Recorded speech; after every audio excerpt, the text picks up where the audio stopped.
Hi, yes, people. Welcome to the Real Talk Football TV Premier League debate show. Make sure you like, comment, and subscribe. 1906 Tobias and myself, Shaq.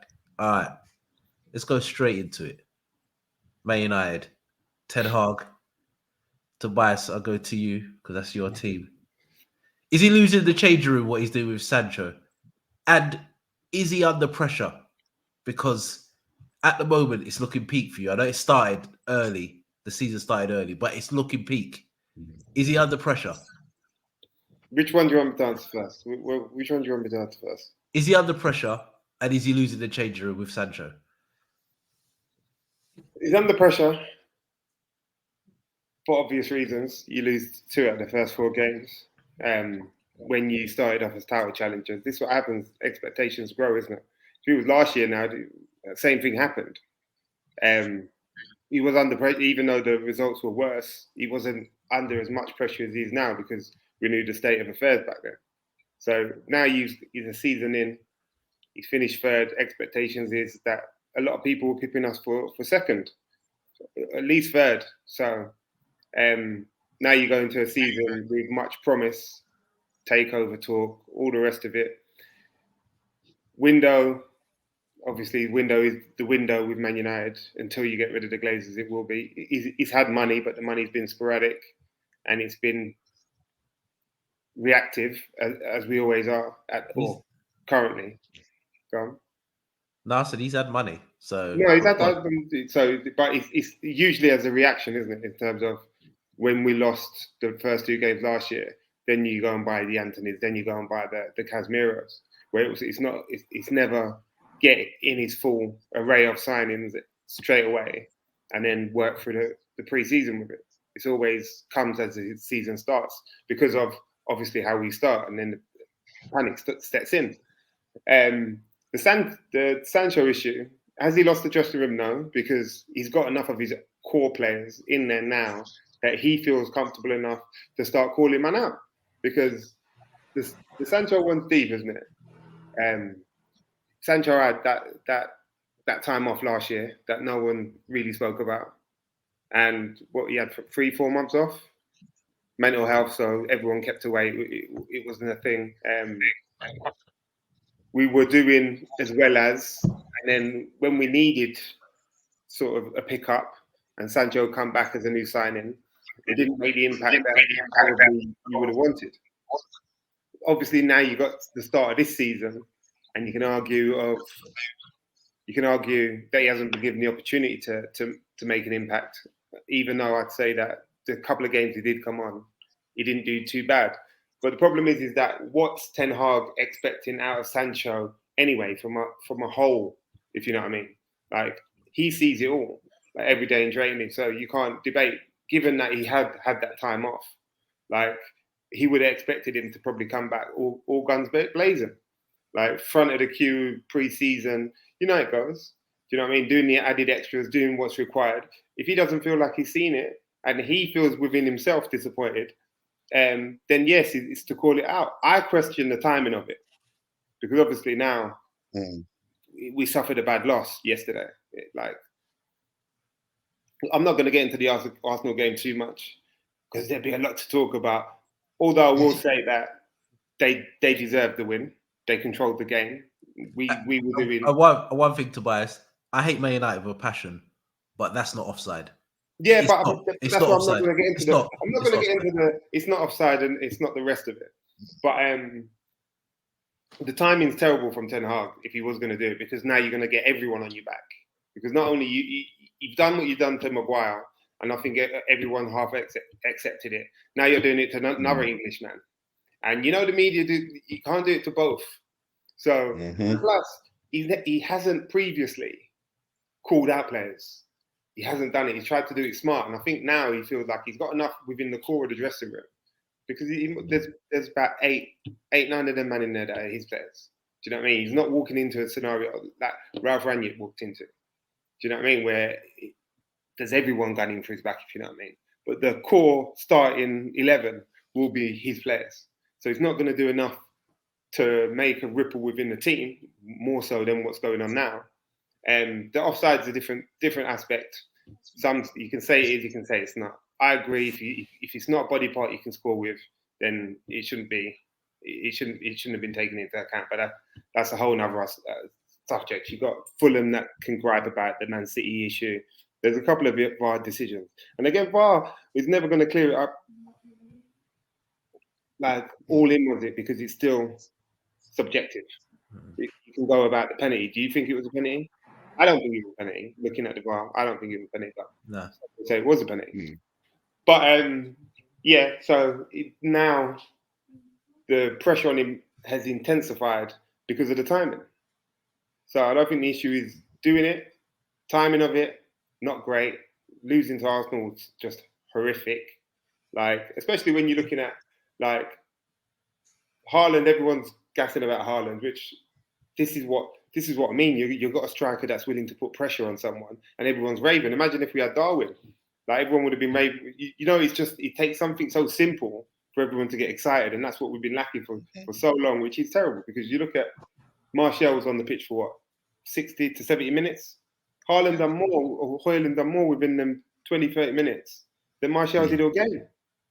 Even down to bullying Martial a bit, having some form of presence. Do you know what I mean? So it had a bit of difference. But the main telling thing is that you can't finish a game like that and have a centre-half partnership of Maguire and Evans on that pitch. Like, as soon as you saw Maguire come on the pitch, I'm not saying that it was all going to be his fault or anything, but so much scrutiny is on it every time he takes the pitch, the field. It's just added scrutiny that no one needs, and obviously I think that's shared amongst everyone within the squad or within the team as soon as he comes on, because Ten Hag doesn't want him, and he's never really called Harry out, but he doesn't want him, but he's used him, and then the Johnny Evans thing. But that's what I'm saying. That's why I'm going to cut you, yeah. But I'll go to 1906. But I'm going to say what you've just said about Harry Maguire. Let me go. Harry Maguire. I think Ten Hag's put it on himself. Like, I think his man management skills are terrible. Like, the first thing, I'm going to go back to Ronaldo. He had Ronaldo. He should have got rid of Ronaldo straight away. It should have been, you know how Ronaldo is as a player. You're talking about one of the greatest footballers to ever play football. You know he's not going to sit on the bench and be happy. So it's literally get rid of him or play him every week. It's one or the other. There's no black and white. It's no grey area. It's black or white. He tried to keep Ronaldo and tell Ronaldo, big Ronaldo, one of the all-time greats, well, you're going to play half of the games and you're going to come on after 50 minutes for Martial and try and get us a goal. It was a disaster waiting to happen. He doesn't like Harry Maguire. Why you stripped him of the captaincy, but you've still got him. You've still got him. So that, to me, that makes no sense whatsoever. Then he's gone with Sancho. You've lost the game, and it feels like sour grapes now.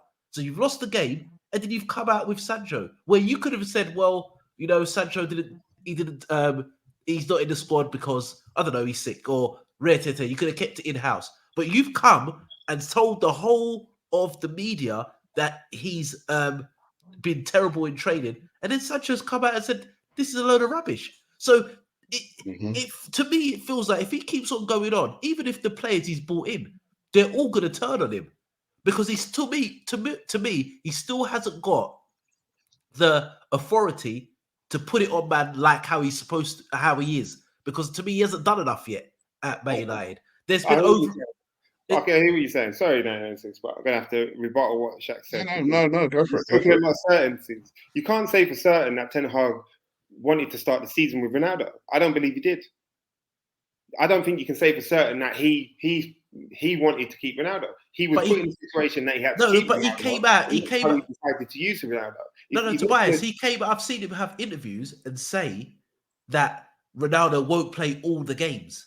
So he's come out and said that. So you can't do that with Ronaldo. You know, anybody knows that. Yeah, but I'm saying that the logistics behind Ronaldo is not as simple as keep him or sell him. Obviously, the Glazers and financial benefits he brings to the club is going to be a separate conversation. So I don't think you can say for certain the Glazers were hitting and hoping. That's how United work. Like, it's not as easy as that. If a manager doesn't want him, then he goes. Because if that was the case, then back in Mourinho days, Pogba and Martial would have left. So he's never been that. Do you know what I mean? So I can't say for certain. Is it a possibility? Yes, it's a possibility. But I'm never saying for certain that he didn't want to. He didn't want to get rid of Ronaldo from the get-go. But obviously, hands being tied, that's nothing what he can do. But that's just one of the things I'm saying, and I understand where you're coming from, and you may be right. And plus, Harry Maguire has rejected the move from West Ham. Yeah, and this is what I'm trying to say. Yeah. Yes, but you've got to force him out. You cannot strip someone and he still be there. To me, when you strip someone, he should be. He shouldn't even be. Power. Let's play a power now. He shouldn't even be in the changing room. If you strip someone of the captaincy, he shouldn't be. That means you don't rate him. That he should be in the. He should be training with the under 21s. You see the alternative. The alternative was Johnny Evans, and he's an alternative. That's his fault. That's not his fault. We're looking at centre halves, but obviously with the financial restrictions, even though he has money, and I agree it's his fault in the end, because I've said it on previous podcasts that he's had money to spend, and I think he's spent it in the wrong places. So I agree with you in that element. But in terms of he believed that he'd done enough to get rid of Maguire. The offer was on the table from West Ham. As you say, stripped him of the armband. He hasn't been playing consistently. So in his mind, he's done enough. And if the player's not going to move and he hasn't got another alternative, then what's he going to do? You got Chocolate Varane. Like, you can't count on Varane for nothing. So you might as well say we've got 2.5 centre halves added in with Lindelof. As great as I think Varane is, he's unreliable. You can't rely on him for the entire season. That's madness. So then you've got Johnny Evans, and if Maguire is in a better option than Johnny Evans, then there's definitely issues. But at the end of the day, he's counting on the fact that Harry Maguire is going to be professional enough, because obviously he's still got his England position to worry about, that when he does enter the pitch, he's going to at least try. So he's hoping for that in that. Bro, Tobias, you play football. So you're a centre half, you're the captain, and I come in and say, you know what? You are not captain anymore. You are fifth choice. Are you going to come in and play properly for this guy? You're not going to, because you're thinking, this guy's humiliated me, stripped me, and now I'm fifth choice. This guy has made a lot of bad choices. And I think if you look at his signings, most of them have been mid. They've been terrible. If you look at the grand scheme, you can't see one signing where you think, yeah, he's been a great signing. All his signings have been average and poor. It's lucky that he's got Champions League and he's won a cup, because I think you're looking, he's been there for over a year now, and you don't see no pattern of play. I watch Man United, it's still Moments FC. You've got a lot of good players that could do something out of nothing. There is no pattern of play. I don't know what he's trying to do, and he's been there long enough. But now you're getting a different. I'm just saying him. I can say everything you're saying, and I'm not disagreeing with a lot of that.